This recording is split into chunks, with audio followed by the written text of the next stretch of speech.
lógica.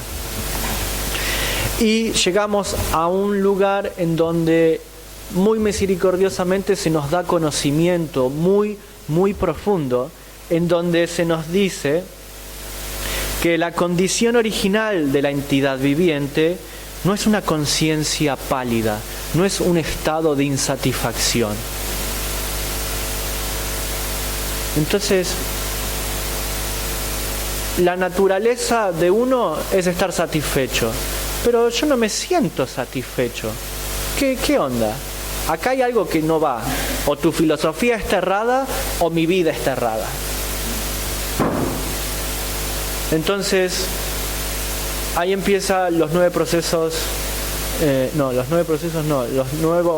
9 escalones del Bhakti, ¿no? Que empieza con Shraddha, fe, ¿no? Empiezo a tener un poco de fe de que, bueno, las personas que siguen esa filosofía han hecho un cambio. Por lo tanto, quiere decir que quizás no es la filosofía lo que esté errado, sino mi forma de vida. Entonces, entendemos de que el estado natural del ser es una conciencia satisfecha. Está completamente satisfecha. Ayer,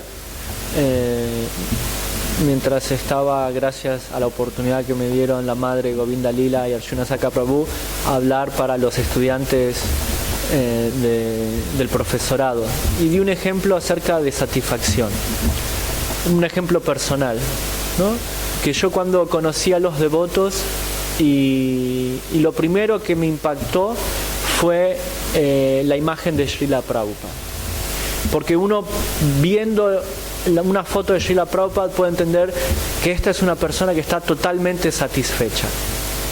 Inmediatamente que uno lo ve, ¿no? Uno dice, esta persona está completamente satisfecha, ¿no? Por lo tanto, entiende completamente cuál es su ser, porque si el ser está satisfecho por naturaleza y él está satisfecho, entendió completamente su ser. Eso fue una de las características que más me llamó la atención de Srila Prabhupada. Y, envidioso como soy, dije, yo quiero ser como él, ¿no?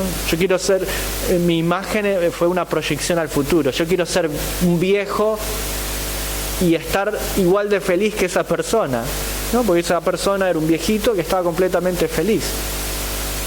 Entonces, el hecho de estar satisfechos es una cualidad interna del alma que uno desarrolla con la conciencia de Krishna. El ser interno, de hecho, está capacitado de experimentar un placer trascendental de constante crecimiento, ¿no? Las escrituras nos explican que el alma es Anando Mayo Vyasat, es buscadora de placer por experiencia. Y no solo eso, que es buscadora de placer, sino explican las escrituras que el mundo espiritual, la energía espiritual, es una energía en la cual el placer está constantemente en aumento. Entonces, la característica del alma con la naturaleza espiritual van de la mano. El alma está buscando placer constantemente y la energía espiritual está capacitada para darle placer, no solo constantemente, sino de manera acrecentada. Es la combinación perfecta. Este placer se experimenta cuando nuestro ser interno establece un link, establece el yoga, la religión, la conexión con el Señor Supremo, con el Ser Supremo. La conciencia de Krishna y los grandes sabios de la antigüedad que han experimentado estados de conciencia diferentes, ¿no?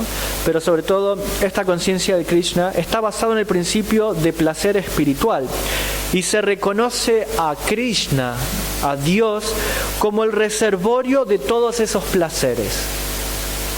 Entonces, Krishna, como entidad espiritual, está capacitada para proporcionarnos placer ilimitado.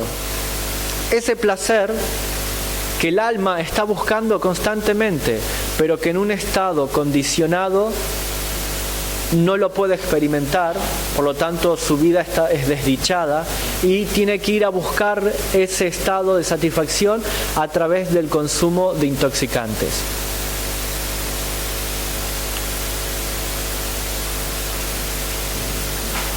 Entonces, los sabios y las personas en general, ¿no?, hacen una comparación entre placer material y placer espiritual. Y Prabhupada explica que el orgasmo sexual es el mayor placer material. Incluso más que las drogas, mayor que el placer que da un estado de alterado de conciencia mediante las drogas, no alcanza el estado de placer que genera un orgasmo en el intercurso sexual, ¿no? Pero los grandes sabios hablan de éxtasis, de realizaciones espirituales, y lo comparan con un océano de éxtasis. El placer espiritual no es simplemente una explosión de energía impersonal, ¿no?, como lo puede ser a diferencia el orgasmo sexual, ¿no? Si uno analiza científicamente qué es el orgasmo se produce porque los tejidos que encubren el órgano sexual están determinados, gracias al Señor que dio esa bendición, de cierta sensibilidad. Esa sensibilidad llega a cierto punto en que genera una explosión, ¿no?, una explosión de placer de cierto nivel, ¿no?, dentro de la materia, que de un placer de tal manera que uno se olvida de todos los problemas. Explican, ¿no? El placer del orgasmo sexual hace que uno olvide o pueda llevar adelante su vida más o menos familiar o su vida en general, ¿no? Porque si uno analiza la vida, cuando uno se vuelve científico y analiza su vida, dice no me cierra la vida, porque hay tanto sufrimiento, tanto sufrimiento, tanta ignorancia, todo, ¿no?, es justamente lo opuesto de lo que es el mundo espiritual, ¿no? Asat, Achit y Nirananda, ¿no? Es temporal, está lleno de ignorancia, de incomprensión, y está falto de felicidad. Entonces no me cierra el mundo, la vida material, pero porque existe el placer sexual, ¿no? Ese placer sexual es tan poderoso que uno dice, bueno, sí, la vida material es una porquería, pero esto lo compensa todo. Pero los grandes sabios se han dado cuenta de que el placer espiritual es un océano y no es simplemente una explosión de energía impersonal como lo puede llegar a ser el orgasmo, ¿no? Porque el orgasmo, en el momento del orgasmo, es algo personal, en el sentido de que es simplemente para uno. Y a la vez es impersonalista, ¿no?, en el sentido de que no hay una relación con nadie, ¿no? Si bien en el intercurso sexual hay dos seres que están interactuando, el placer que deriva del orgasmo lo siente uno solo, no lo sienten los dos. Pero los grandes sabios que han experimentado estados de conciencia muy elevados, de manera tal que ese estado de conciencia atravesó el estado o la cubierta material para experimentar un estado de conciencia espiritual, hablan de que este éxtasis, de este placer espiritual, se experimenta como un intercambio recíproco, un intercambio que va y un intercambio que viene, altamente controlado, de sensaciones placenteras entre el ser individual y la suprema personalidad de Dios, en modos que asemeja, por ejemplo, los placenteros y agradables intercambios entre amigos o amantes. Entonces se está hablando de un estado de satisfacción que es altamente controlado. El grado de ida y vuelta que existe en esa relación y de las sensaciones placenteras que generan ese ida y vuelta entre el alma y Krishna es extremadamente placentero, que hacen que sabios que tenían la posibilidad de experimentar el máximo placer en la materia, dicen, es como aquel que durante el intercurso sexual se olvida de todo lo que es material porque eso da tanto placer. Bueno, el placer espiritual es lo mismo. El placer espiritual da tanto placer que se olvida de todo lo material.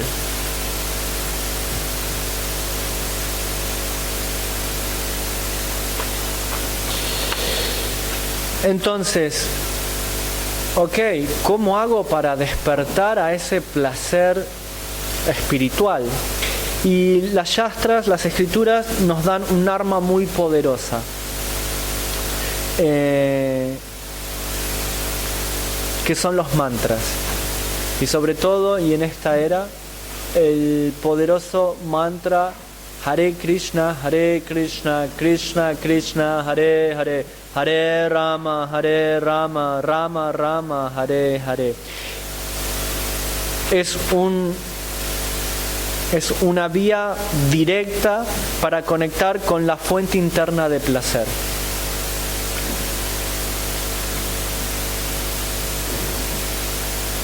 Entonces, tenemos que ir hacia la fuente. Tenemos que entender cómo lograr ir a la fuente para experimentar un placer tan elevado que no queramos otro tipo de placer, que lo que nos ofrezcan no sea lo suficientemente fuerte como para, ¿no? Es como cuando uno realmente se pone a pensar, ¿no? Y cuando uno experimenta ese placer espiritual, ¿no? Es como viene una chica y, ¿no? La sexualidad, ¿no? Se explica que es el componente placentero más elevado del mundo, ¿no? Viene una chica y dice, me entrego a vos, ¿no? Entonces uno dice,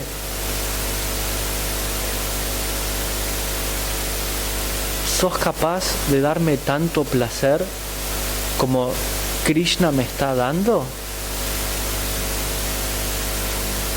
Entonces uno inteligentemente dice, gracias por intentarlo. Gracias Krishna, gracias Maya Devi, ¿no? Pero el placer que siento en mi relación con Krishna es tan fuerte que cuando lo pongo en la balanza digo, ¿vos crees que con tu cuerpo podés darme el placer que yo estoy teniendo en mi relación con Krishna? Y así uno debe poner en la balanza cada cosa, ¿no? Cada narta que uno tiene, en la manera de lo posible, tiene que analizarla, identificarla y ponerla en la balanza. Esto que me está proporcionando un placer que es temporal, que que no tiene sustancia, que me trae malas consecuencias, ¿lo voy a comparar con el placer que me está dando Krishna?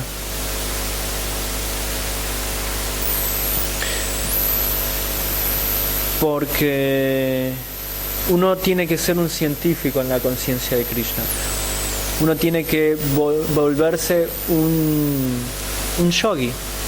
Un yogi es una persona que tiene conocimiento y que experimenta, ¿no? El yogi es un científico y experimenta en relación a las teorías que aprende de las escrituras, las analiza con las experiencias que tuvieron, ¿no? Las escrituras nos explican eso, y sobre todas las cosas uno tiene que poner en prueba todo eso para llegar a realizaciones internas profundas para lograr entender la balanza, ¿no? Entonces, cuando uno pone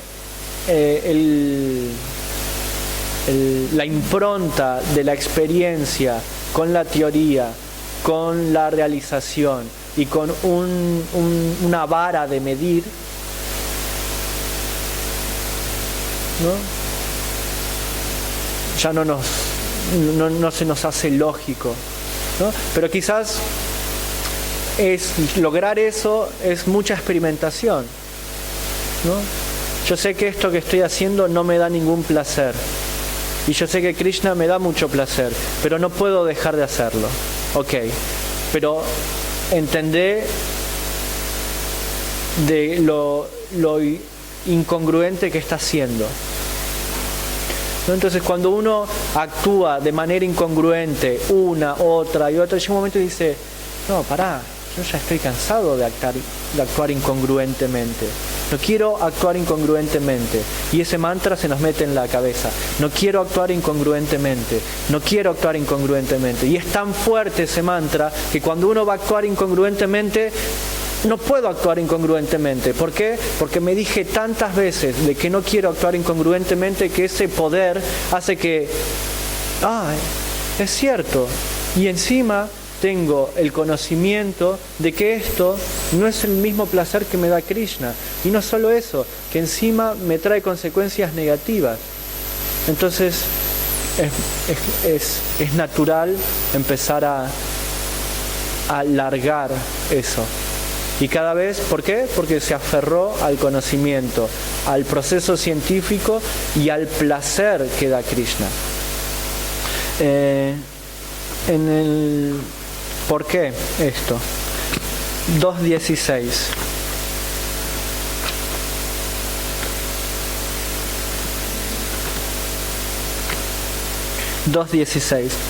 Krishna dice, Nasato vidyate babo, na babo vidyate sataha. Uvayor api drishtontas tuanayos tatua darshibihi. Los videntes de la verdad han concluido que, acá hay que entender bien el Bhagavad Gita. Krishna está diciendo que aquellos que han visto la verdad, o sea, que están viendo de una manera científica lo que está ocurriendo. Los videntes de la verdad han concluido que de lo no existente no hay permanencia, ¿no? Así como el estado que puede producir una droga no es permanente. Mientras la tomás está, cuando no la tomás no está. O sea, no es existente, no tiene existencia eso. Y de lo eterno no hay cambio, ¿no? Entonces, esto lo han concluido del estudio de la naturaleza de ambos, ¿no? Entonces, la satisfacción del ser es eterna y no cambia. Por eso,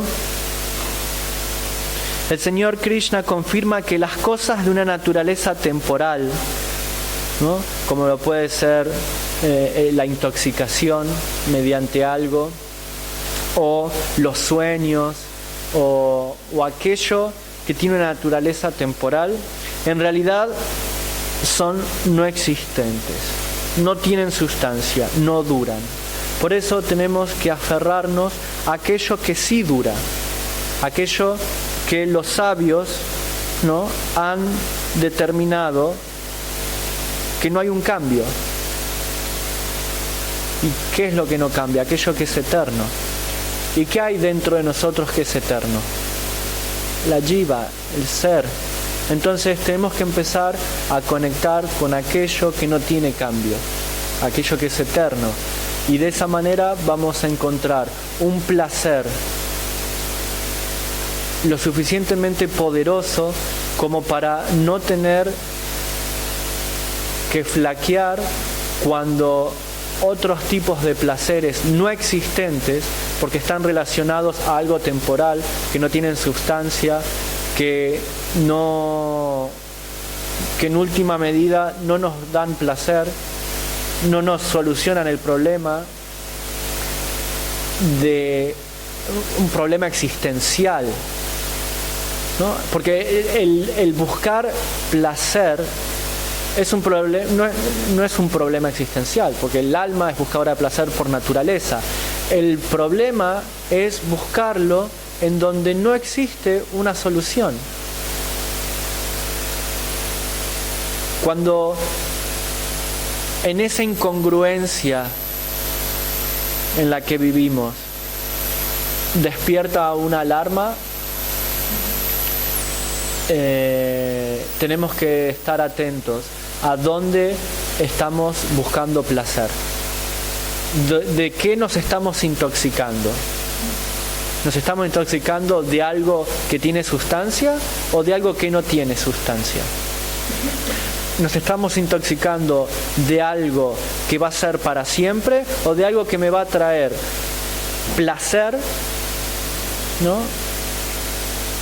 Porque placer es algo muy diferente a la felicidad. ¿No? El placer es algo que es a través de los sentidos, pero la felicidad es algo que se experimenta internamente, ¿no? Entonces, esto me da placer, sí, ¿no? Pero es temporal y no es interno, es muy externo. Ese placer no llega al corazón. El placer no llega al corazón.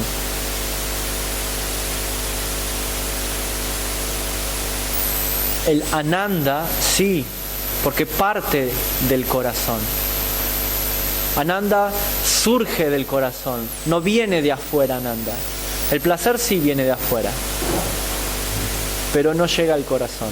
Ananda surge del corazón y llega a los sentidos también.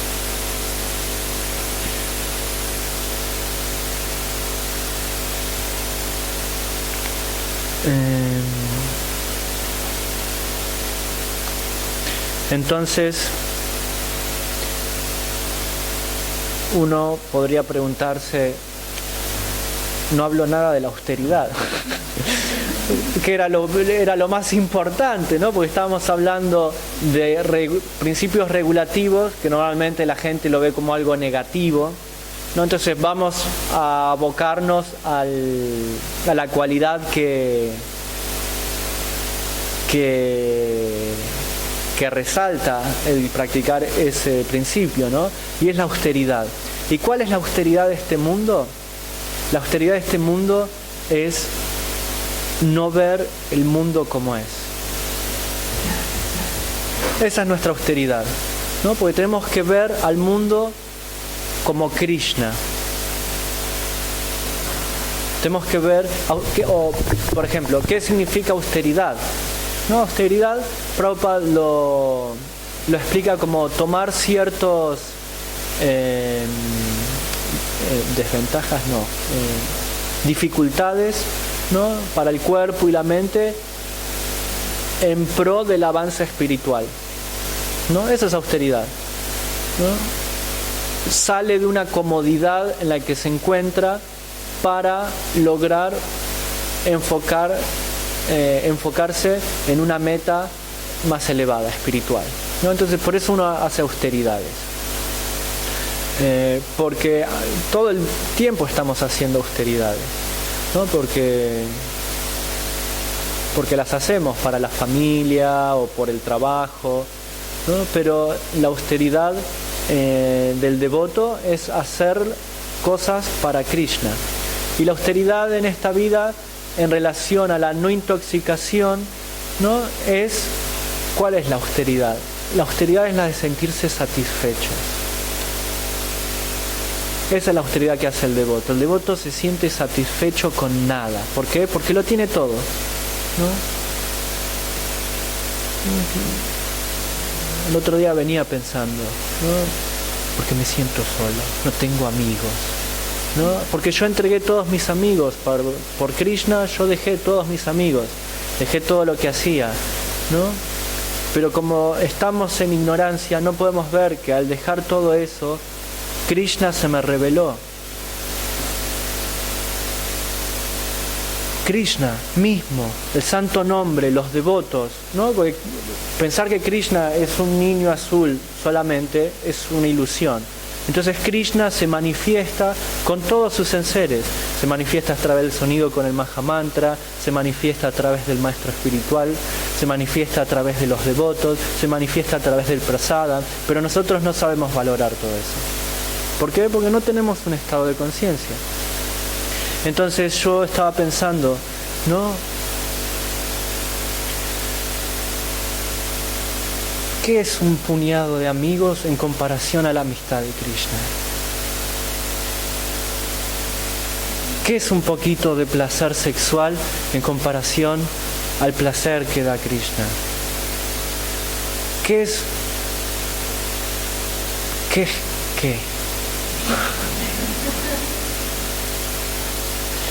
Entonces, cuando uno tiene este tipo de realización y conocimiento, la vida espiritual es muy auspiciosa y uno se siente muy afortunado. Y las austeridades las hace con placer, ¿no? La austeridad llega a ser placentera.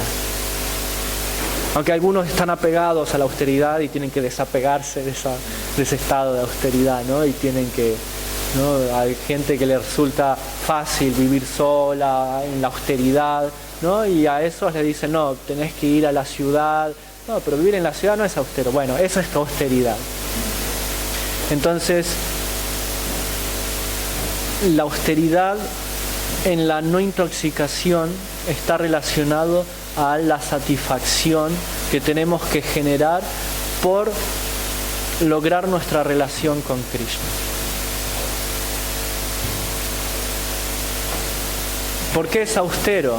Porque es un principio regulativo, ¿no?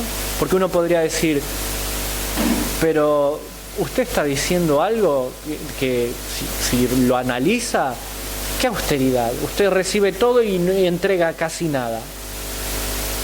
Lo que pasa es que para percibir ese todo no estamos todavía, ¿no? Porque hay que trabajar el desapego, ¿no? Ayer estamos, ¿no? En la práctica del yoga uno tiene que ser fiel, tiene que tener fe, tiene que esforzarse con esfuerzo y practicar con esfuerzo. Tiene que ser constante y durante largo tiempo. Esa es nuestra austeridad, ¿no? Porque en el estado en que nos encontramos es una austeridad. Para aquel que ha logrado una estabilidad en la plataforma espiritualidad, para aquel que ha logrado una estabilidad en la plataforma y en su conciencia espiritual, ya no se habla de austeridad. ¿Qué austeridad es? Estar con Krishna, de fiesta, disfrutando de los sentidos espirituales. No existe la austeridad.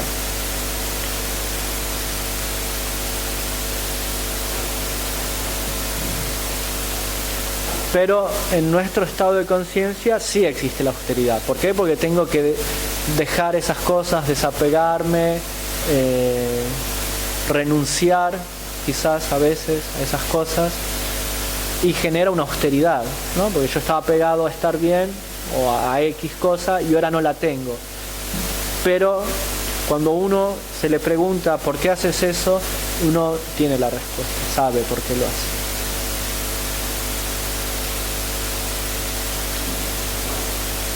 Yo voy a ir dejando por aquí para que por favor compartan algo si tienen alguna pregunta.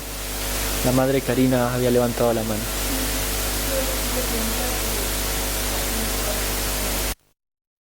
Cuando el exceso de comida lleva una intoxicación también para el organismo, quedar como en un estado de comer demasiado y quedar como inconsciente. Es una forma de intoxicarse. Sí, al principio hablamos que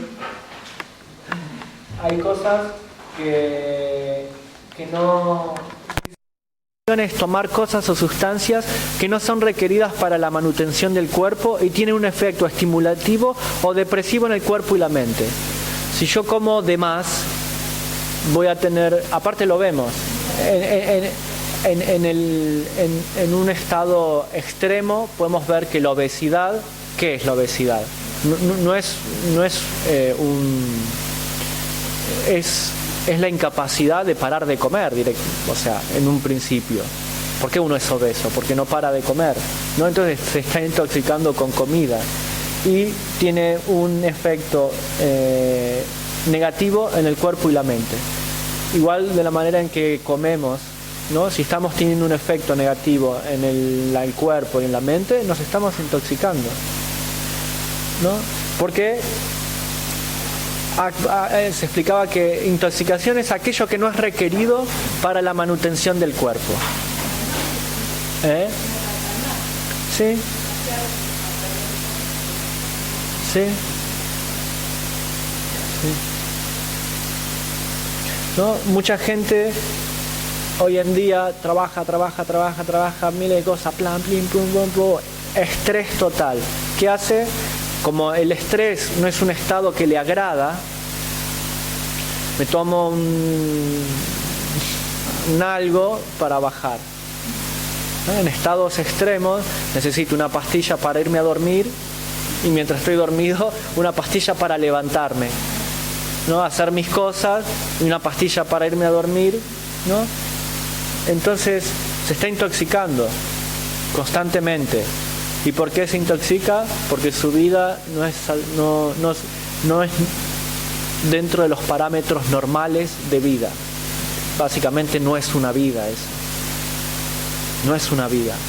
Por eso aquellas personas que hacen una autorreflexión, cuando sienten esas alarmas, dicen, ok, ¿qué estoy haciendo de mi vida? ¿Qué significa vivir? ¿Qué significa vida? Significa ciertos parámetros, ¿no?, que las escrituras nos están explicando. Vida significa satisfecho. El alma está satisfecha cuando está conectada con la fuente. Eso es vida. Si no estoy logrando eso, no estoy vibrando en vida.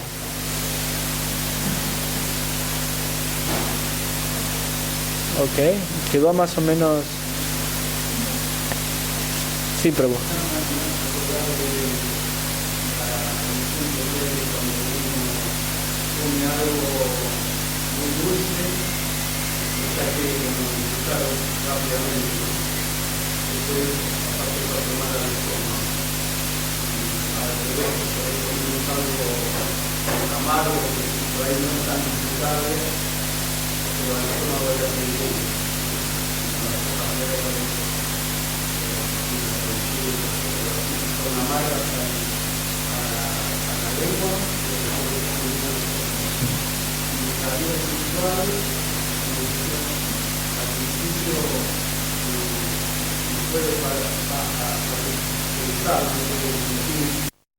Que es una austeridad y que por mí es amargo y que estoy sufriendo porque no disfruto de nada, supuestamente material, pero después, por practicar, por entregarse, aparece la felicidad que decía vos, que surge del corazón, y eso es algo ilimitado.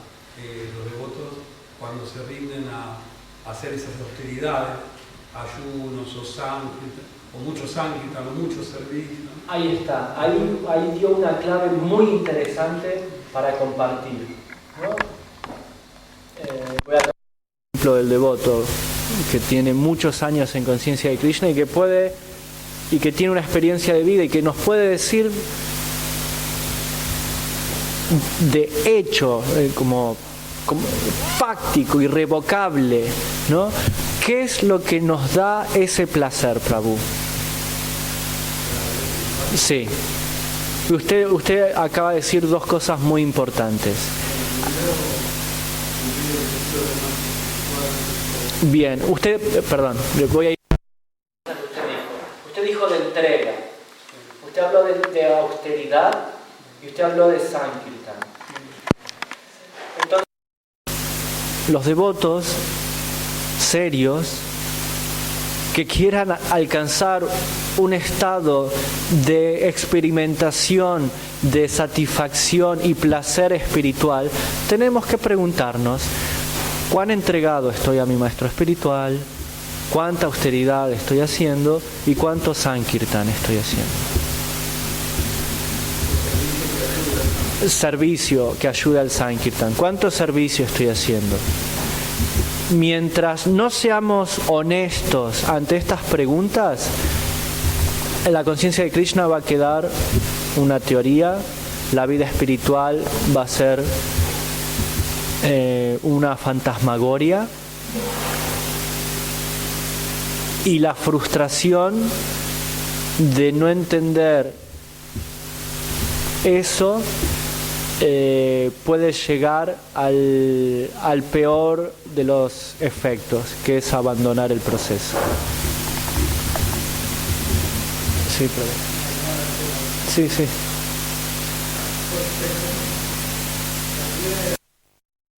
Dos preguntas. Una es, tenía entendido de que al principio se dijo que los 4 pilares son los 4